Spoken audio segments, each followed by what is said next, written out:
Hello everyone, welcome to my channel. आज हम chapter 6 study of integrated circuits में multivibrator का सेकेंड टाइप देखेंगे, जो है astable multivibrator.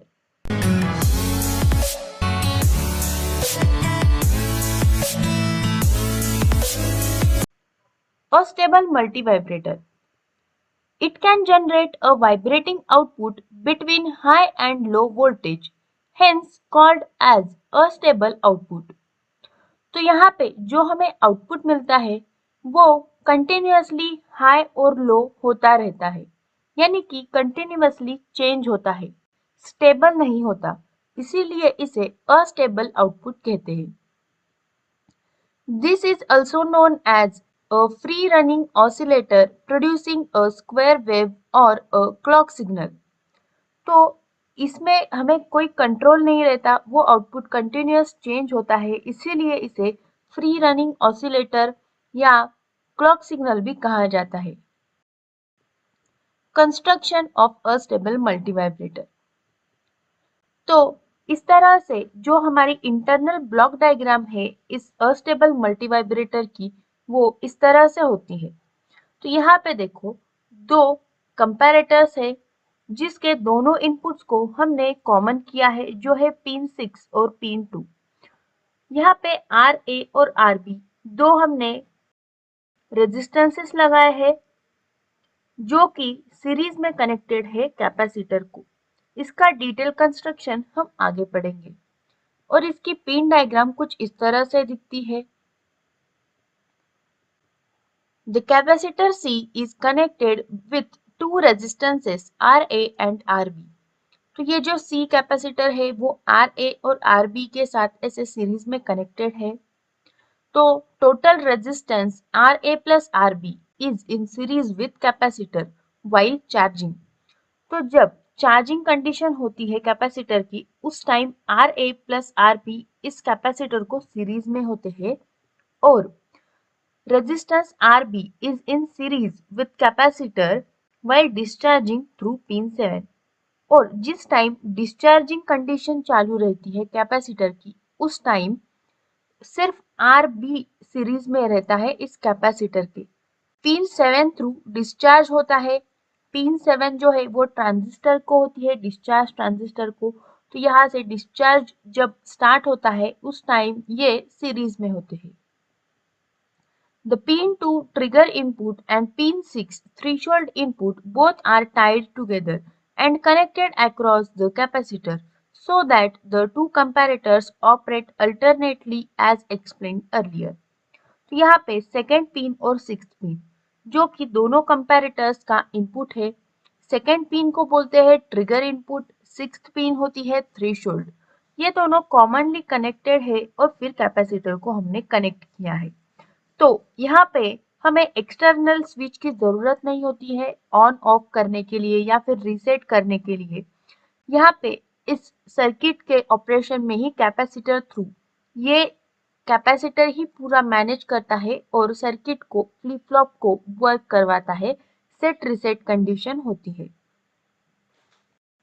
Working of astable multivibrator. तो यहाँ पे इसकी वेव फॉर्म कुछ इस तरह से होती है और ये कैसे आती है वो अब हम देखेंगे। In this mode, no external input is required like monostable trigger. यहाँ पे external input नहीं दिया है कुछ भी। The capacitor voltage itself controls the two opposite comparators, making the flip-flop set and reset alternately, which results in a stable output. जो मैंने अभी बताया वही यहाँ पे लिखा है कि कैपेसिटर खुद ही कंट्रोल करता है और फ्लिप फ्लॉप को सेट रिसेट करता है। When the supply to the circuit is made on, the output of IC555 goes high because initially the voltage across capacitor is 0. तो जैसे ही हम यहाँ पे सप्लाई ऑन करते हैं इस मल्टीवाइब्रेटर का, तो जो आउटपुट है यानी कि जो Q बार है IC555 का आउटपुट, वो हाई जाता है। यहाँ पे देखो पिन 3 आउटपुट, यहाँ पे जैसे ही हमने यहाँ पे सर्किट को ऑन किया तो इस पॉइंट पे ये हाई चला गया है आउटपुट और इस टाइम पे कैपेसिटर के अक्रॉस का वोल्टेज 0 होता है। Since it is below 1 by 3 VCC and pin 2 is connected across the capacitor, it will operate the lower comparator. तो यहाँ पे ये जो इनपुट होता है कैपेसिटर का वो 1 by 3 VCC से कम है, इसीलिए लोअर कंपैरेटर यहाँ पे ऑपरेट होता है। As explained in the monostable mode, the lower comparator will reset the flip-flop, making pin 3 output of IC555 high and makes LED on. तो जैसे ही मोनोस्टेबल में वर्क हो रहा था वैसा ही वर्क यहाँ पे होता है। फ्लिप फ्लॉप रीसेट हो जाता है और एलईडी जो है वो ग्लो करने लगता है, यानी कि हमें आउटपुट मिलता है। Since Q is low, discharge transistor off, और जब एलईडी ग्लो करता है यानी कि यहाँ पे Q जो है वो लो होता है। जब Q लो होता है डिस्चार्ज ट्रांजिस्टर ऑफ होता है, तो यहाँ पे कैपेसिटर चार्ज होते रहता है। इस कंडीशन में जब एलईडी ऑन होता है तब कैपेसिटर चार्ज होता है और RA प्लस RB होता है, जो हमने कंस्ट्रक्शन में देखा। C जब चार्ज हो रहा है तब RA प्लस RB सीरीज में होता है। तो ये देखो, जब कैपेसिटर यहाँ पे इस इतने इंटरवल के लिए ऑन है और उस टाइम कैपेसिटर ऐसे चार्ज हो रहा है। The capacitor voltage is exponentially increased. The output of IC555 remains high. तो ये जो इंक्रीज हो रहा है इसको एक्सपोनेंशियल कर्व कहते हैं। तो इस तरह से ये कैपेसिटर का जो चार्जिंग है वो प्रोसेस में है और उस टाइम आउटपुट भी हाई है। But when capacitor voltage exceeds 2 by 3 VCC or very close to 2 by 3 VCC, the pin 6 threshold of upper comparator output goes high. और जैसे ही ये आउटपुट जो है, ये चार्जिंग जो है कैपेसिटर की वो 2 by 3 VCC को पहुंच जाती है, वैसे ही जो अपर कंपैरेटर है वो हाई होता है। It sets the flip-flop making Q dash low, causing low output of IC and making LED off. तो जैसे ही ये 2 by 3 को पहुंच गया, उस टाइम पे आउटपुट जो है वो लो पे चला जाता है, एलईडी जो है वो ऑफ हो जाता है और फिर से ये कैपेसिटर डिस्चार्ज होने लगता है। इस टाइम डिस्चार्ज ट्रांजिस्टर जो है वो वर्किंग में आ जाता है, ऑन हो जाता है। Now observe the waveform. The capacitor is discharging through RB or with a time constant RB into C. तो ये जो है ये डिस्चार्ज प्रोसेस है कैपेसिटर की और उस टाइम पे एलईडी ऑफ होता है। ये यहाँ पे 0 पे है आउटपुट हमारा, और ये जो टाइम है वो हम RB into C time constant से दिखा सकते हैं। It's slowly discharging towards 1 by 3 VCC. During this period, output of IC555 remains low. तो ये डिस्चार्ज कब तक होता है? जब तक वो 1 by 3 VCC तक नहीं आ जाता। When the capacitor voltage falls slightly below 1 by 3 VCC, the lower comparator resets the flip-flop and again the output of IC goes high, making the LED on. And then cycle continues as long as supply is on.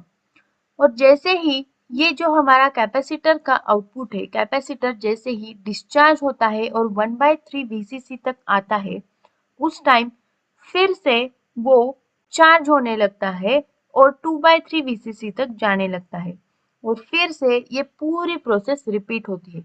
यानी कि 1 by 3 VCC तक वो जैसे ही आता है तो lower comparator on हो जाता है, डिस्चार्ज ट्रांजिस्टर ऑफ हो जाता है, एलईडी से हमें फिर से आउटपुट मिलता है, एलईडी ग्लो करता है, यानी कि आउटपुट वेवफॉर्म फिर से 1 यानी कि हाई पे चली जाती है और साइकिल रिपीट होती रहती है।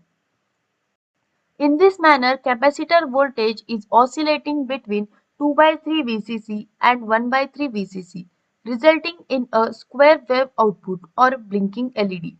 तो इस तरह से इसका जो वर्किंग है अस्टेबल का वो कंटिन्यूअसली इस 2 by 3 और 1 by 3 VCC के बीच में ही रहता है।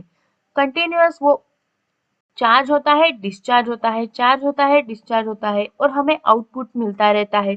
तो आउटपुट कैसे मिलता है? कंटिन्यूअसली जो एलईडी है वो ऑन होती है, ऑफ होती है, ऑन होती है, ऑफ होती है। तो ब्लिंकिंग सर्किट इससे हम बना सकते हैं। The output of this circuit is not symmetrical. It is not perfect square because the charging time rate is decided by Ra plus Rb into C, while discharging rate decided by Rb into C. तो जब charging होता है तब Ra plus Rb series में होता है C के, but जब डिस्चार्जिंग हो रहा है तब Rb सीरीज में होता है C के। इसीलिए आउटपुट जो वेवफॉर्म है वो सिमेट्रिकल नहीं होती है। जो चार्जिंग टाइम है और डिस्चार्जिंग टाइम है वो डिफरेंट होता है दोनों वेवफॉर्म्स के लिए। It results in a asymmetrical square wave. Its on time is greater than off time. तो यहाँ पे ऑन टाइम जो है सर्किट का वो ज्यादा होता है ऑफ टाइम से और हमें asymmetrical square wave आउटपुट में मिलती है। The frequency of a stable output is given by F is equal to 1.44 divided by Ra plus 2Rb into C. तो ये फ्रीक्वेंसी का फॉर्मूला है अस्टेबल मल्टी वाइब्रेटर के आउटपुट के लिए। D is equal to W upon T into 100%। तो ये duty cycle है, ड्यूटी रेशो है, W है यहाँ पे विड्थ ऑफ साइकिल और T is time period. Percent duty cycle के लिए फॉर्मूला है Ra plus Rb upon Ra plus 2Rb into 100%। T is equal to T on plus T off. जो यहाँ पे हमने T लिखा है टाइम पीरियड वो इस फॉर्मूले से हम देते हैं और T ऑन को कैलकुलेट करने के लिए स्पेशल एक हम डिफरेंट फॉर्मूला यूज करते हैं जो है 0.693 Ra प्लस Rb इंटू सी और T ऑफ के लिए 0.693 Rb इंटू सी। तो इस तरह से ये सारे फॉर्मूलेज पे आपको न्यूमेरिकल्स आ सकते हैं। तो उसके लिए आपको ये फॉर्मूलेज याद रखने हैं। सिर्फ आपको वैल्यूज पुट करनी होगी और आंसर निकालना होगा। Advantages: changes from one stable state to another continuously. This permits multivibrator to power themselves and achieve work at a constant rate without impact from any external forces or action. तो ये खुद ही एक state से दूसरे state में continuous change होते हैं। तो इसके लिए हमें एक्सटर्नल फोर्सेस और एक्शंस की जरूरत नहीं होती है। Low cost to produce and simple to design. Disadvantages: this multivibrator do not transfer the whole output signal to input signal. This is due to resistance in the circuit. तो यहाँ पे हमने रेजिस्टेंस लगाया है तो इसी वजह से जो पूरा आउटपुट है वो इनपुट में नहीं जाता है, लॉसेस है। Applications: in radio gears to transmit and receive radio signals and also in time. Morse code generator, some systems which require a square wave like analog integrated circuits, TV broadcast, etc. तो इस तरह से हम different applications के लिए इस multivibrator को use कर सकते हैं। अगर आपको इसमें कुछ भी डाउट्स या क्वेरीज है तो आप कमेंट सेक्शन में जरूर पूछें। इस वीडियो को लाइक करें, शेयर करें और चैनल को सब्सक्राइब भी जरूर करें। Thank you.